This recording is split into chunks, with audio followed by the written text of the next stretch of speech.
Hey y'all, Rose Brown, the accountant therapist here, and welcome to another Dear Business Owner segment. And this week I'm talking about paying people under the table. And that's one of those bad habits that as business owners, we really don't want to fall into or get comfortable with. So, as I talk about this topic today, I'm going to discuss what it is, why is it a bad thing, and how can you fix it? How can you mend it? What's the proper way in doing things, right? Because the idea here is not to go into business to constantly look over your shoulder to wonder, which tax agency is going to come, but you want to make sure that you're prepared and ready by staying in compliance with all that you need to. Okay.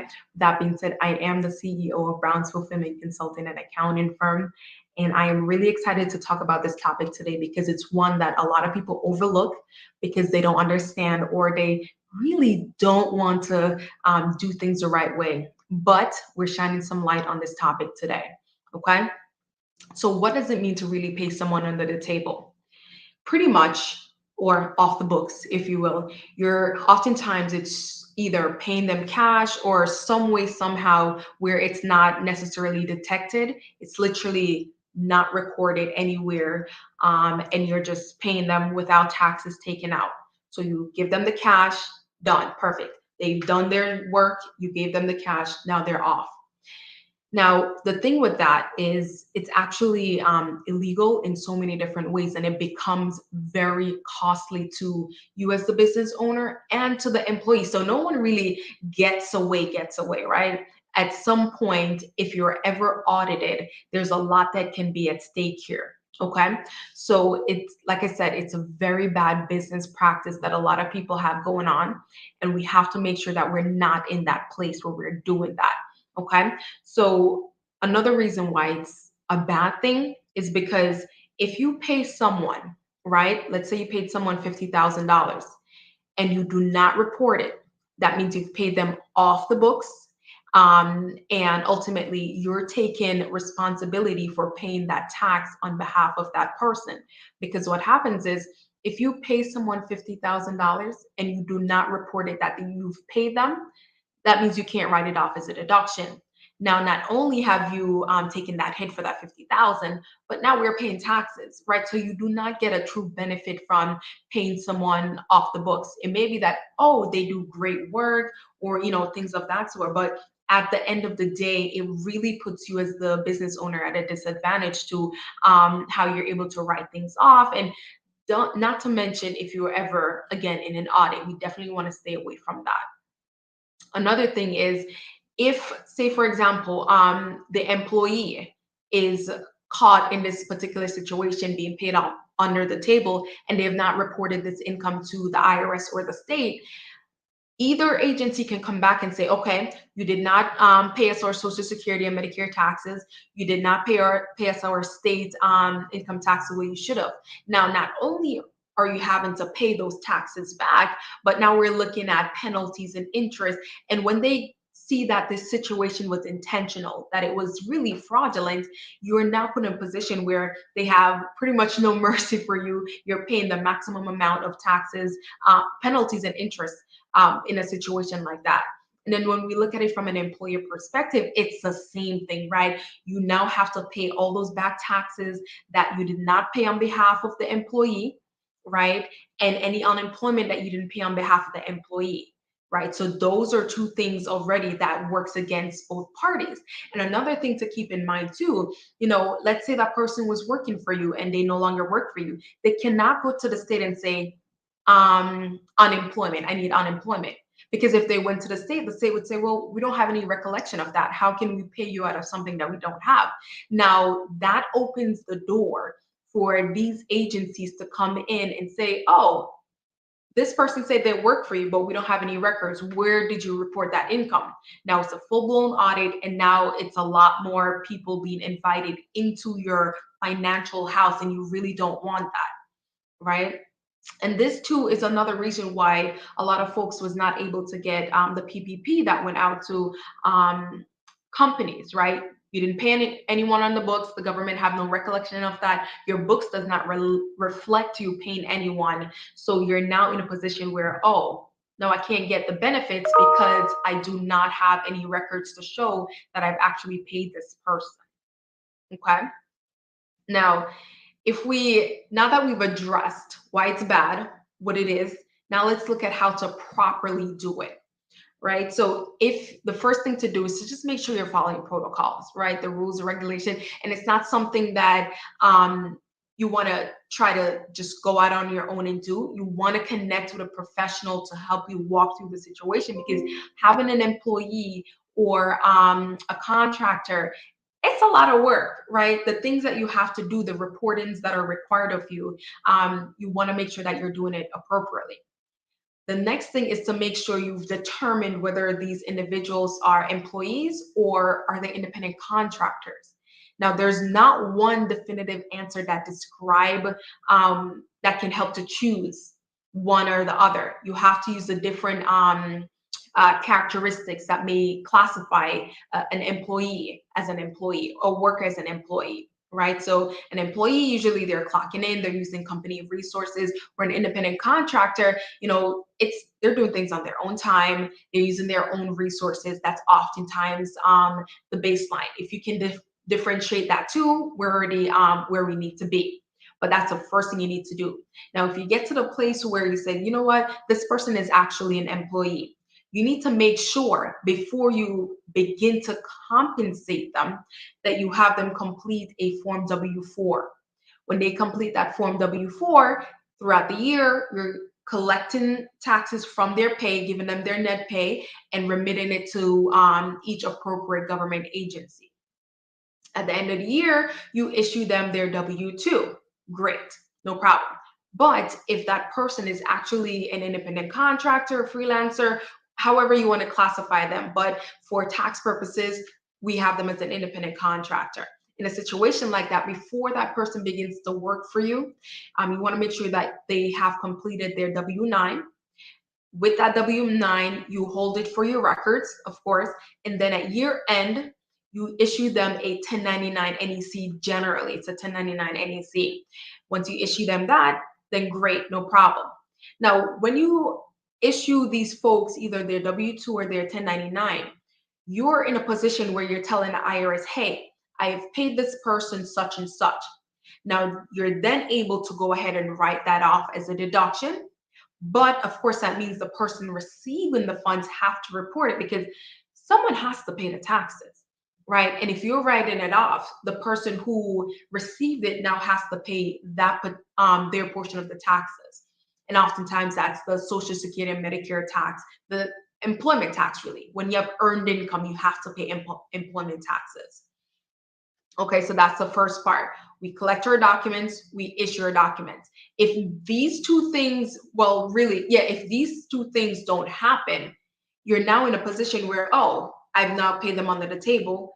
I can't write it off. I have to pay their taxes for them. So the person who received the money, they kind of got away with tax-free money, right? Now you're sitting as a business owner having to cover this. And I've seen this in so many different industries, so many different folks. They just fall within this trap of paying someone under the table. Oh, I'm going to just cash out them $300, something of that sort. And it's like, well, do you want this to be on the books or not on the books? Because you can't have the best of both worlds, right? You have to make sure that first, this person is classified the way they should be classified. Second, they're being paid the way that they should be paid. And then third, am I documenting things accordingly? Am I reporting it the way that I'm supposed to? Because you take on more responsibility when you are paying someone. Okay. And this does include folks who are international. So if you hire someone outside of the US, you still have record keeping procedures that you have to go through. So you want to make sure that regardless of whoever it is that you're documenting, and at that point, it's going to be a matter of do you want to have that uncomfortable conversation with the person to say, hey, I have to pay you on the books so that I don't have to constantly eat the taxes, right? So I'll dive deeper into that part in just a second. So a lot of times when I encounter folks who are actually paying people under the table, and just to give a general example, oftentimes it could be construction industry, sometimes daycare. It varies, but sometimes it's a matter of the person either not being able to afford to pay the person on the books or just not wanting to do so. Okay.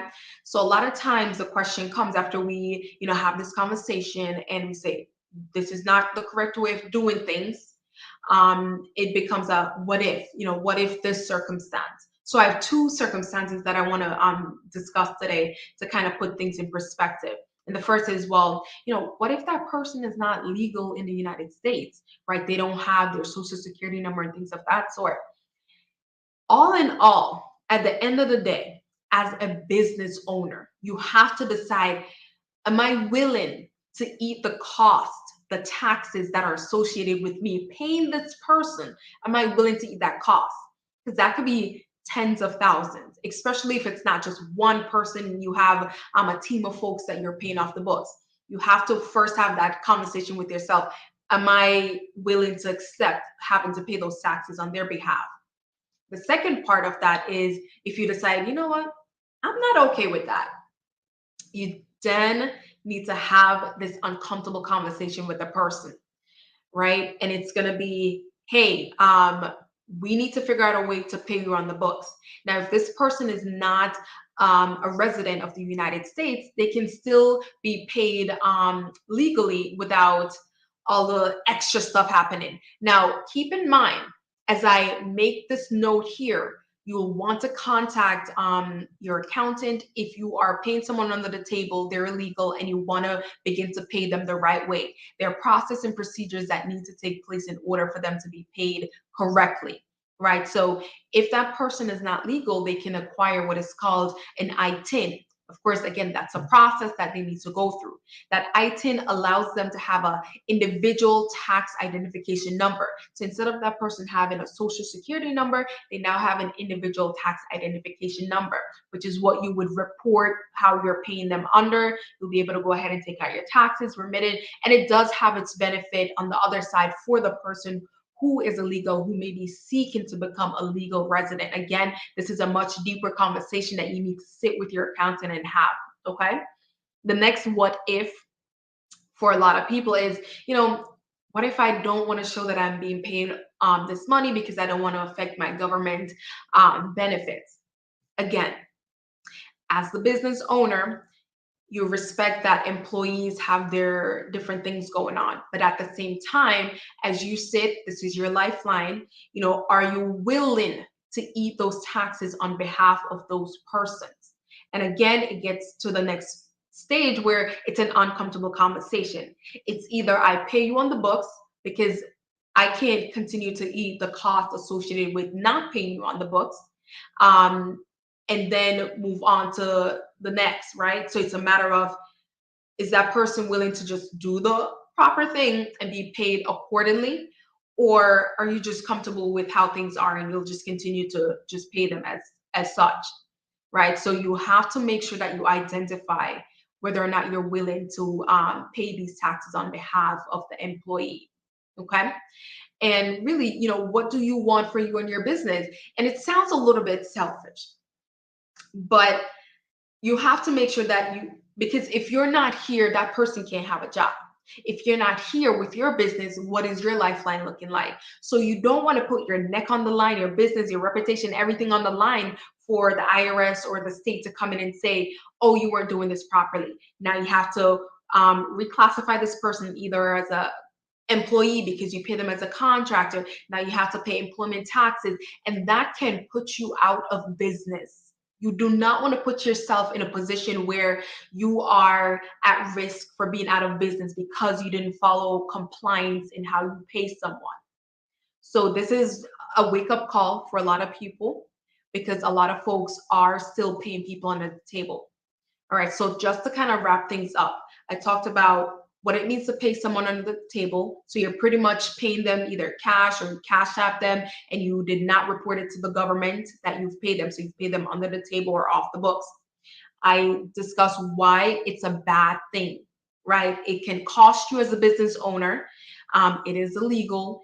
And pretty much you're paying the taxes on behalf of that person that you've paid off the books. then it becomes a conversation of, am I okay with paying the taxes for that individual? And then lastly, I discussed the protocols and how to properly compensate someone depending on how they've been classified. So, of course, you need to identify whether this individual is an employee or an independent contractor, and then take the necessary steps to pay them accordingly. And as always, do not just go out and try to do it on your own if you're not confident enough that you're able to do it. Speak with your accountant to make sure that this thing goes through the way that it's supposed to. Because paying someone, you take on a lot more responsibility than when it was just you. Okay. So all in all, we don't want to pay all this taxes for someone, right? You want to make sure that you have that conversation, you're honest with yourself, and you know that if you pay them under the table, you cannot write it off as an expense. Okay. And if you are ever in an audit and you get caught or whatever it may be, you have to pay back all those back taxes that you were supposed to, and any penalties and interest. And again, these tax agencies will not have much of a mercy on you, because this is considered fraudulent and intentional to evade taxes. Okay, that's it for this week. I will see you all for another live segment next week.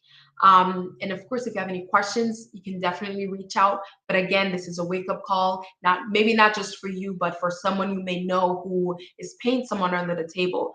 Wake them up. Let them know we cannot be at risk for this. Ain't nobody got time for that. Okay. All right.